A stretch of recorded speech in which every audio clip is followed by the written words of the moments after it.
Lockdown से पहले गीता के घर का नजारा कुछ ऐसा था कि रोहन ऑफिस जाता था और शिविन स्कूल। जिनके घर से जाने के बाद गीता काम खत्म करके बाकी समय आराम करती थी। लेकिन लॉकडाउन के बाद ऑफिस और स्कूल घर में ही खुल गए और इससे गीता का हाल वो तो आपको देखने में ही मजा आएगा। शिविन, ओ शिविन, महाराज उठने के लिए क्या 21 तोपों की सलामी लेंगे? अरे बिस्तर से बाहर निकल, ऑनलाइन क्लास स्टार्ट होने वाली है। अरे तुम भी हद करती हो, स्पीकर की तरह चिल्लाने की क्या जरूरत है? दिख नहीं रहा मेरी कॉन्फ्रेंस चल रही है। अब कैमरा और स्पीकर ऑन कर रहा हूं, मुझे कोई शोर नहीं चाहिए। इस पर जैसे ही रोहन लैपटॉप का कैमरा और स्पीकर ऑन करता है तभी कुकर की सीटी बजती है। करा लो अब इसे चुप। लॉकडाउन नहीं हुआ, मेरी मौत का फरमान जारी हो गया। दोनों बाप बेटे ने नाक में दम किया हुआ है। ऐसा बोलकर गीता वहां से शिविन के कमरे में पहुंच जाती है, जहां शिविन अभी भी सो रहा होता है। ओ आलसी, अब अगर 5 मिनट में नहीं उठाना तो आज तेरा गेम और यूट्यूब कैंसिल। माँ की बात सुनकर शिविन बिना 1 मिनट गंवाए उठ खड़ा होता है। उठ गया, अभी नहाकर भी आता हूँ। ये नाटक कहीं और, मुंह पर गीला कपड़ा मार और पढ़ने बैठ।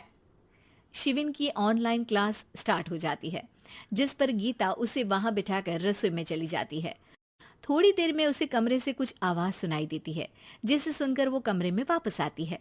हाय राम, तुझे क्लास अटेंड करने के लिए बोला था, कैमरा ऑफ करके बिस्तर पर नाचने के लिए नहीं बोला था। मम्मी मुझे कुछ समझ नहीं आ रहा, आप बाद में पढ़ा देना ना, वैसे भी अटेंडेंस तो लगी गई है। हाँ हाँ बेटा, जरूर बन जा। तू अभी से हम सबका बाप बन जा। अरे नहीं मतलब कहाँ से लाते हो इतना दिमाग, और पढ़ाई करते हुए ये चला कहाँ जाता है? नाइस क्वेश्चन, दिमाग से पूछकर बता दूंगा। शिविन की बातों से परेशान होकर गीता उसे मारने के लिए जैसे ही आगे बढ़ती है तभी वो कमरे से बाहर भाग जाता है। अब शिविन आगे आगे और गीता हाथ में चप्पल पकड़े उसके पीछे पीछे पूरे घर में दोनों घूम रहे होते हैं। इसी बीच वो रोहन के पास पहुंच जाता है और शिविन को मारने वाली चप्पल रोहन के लैपटॉप पर जाकर गिरती है। ओए माँ! मम्मी, अब पापा को चप्पल मार रही हो? वो आज तक के रिपोर्टर, चुपचाप जाकर क्लास अटेंड कर ले, नहीं तो अगली तेरे पीछे लगेगी।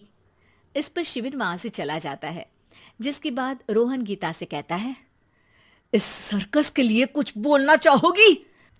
अरे क्या करूं, जब से तुम दोनों घर में रहने लगे हो, घर अपने आप ही सर्कस बन गया है और मैं तुम्हारी नौकर। कभी बेटी को संभालो तो कभी बाप के नखरे उठाओ। इन्हीं सब उथल पुथल में दिन बीतते रहते हैं, जिसमें हर रोज घर के अंदर कुछ नया सियप्पा खड़ा मिलता है, जो ज्यादातर शिविन और रोहन की ऑनलाइन स्कूल और ऑफिस से रिलेटेड ही होता है। एक सुबह, शिविन चल उठ, आज की क्लास जल्दी है।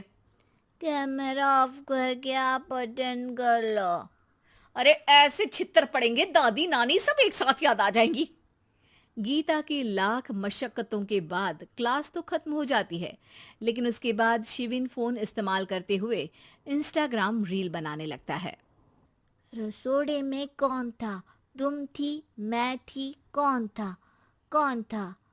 हाँ, मैं गरीब हूँ। अरे ओ गरीब के बेटे, आजा, मैं बनाती हूँ तुझे गरीब।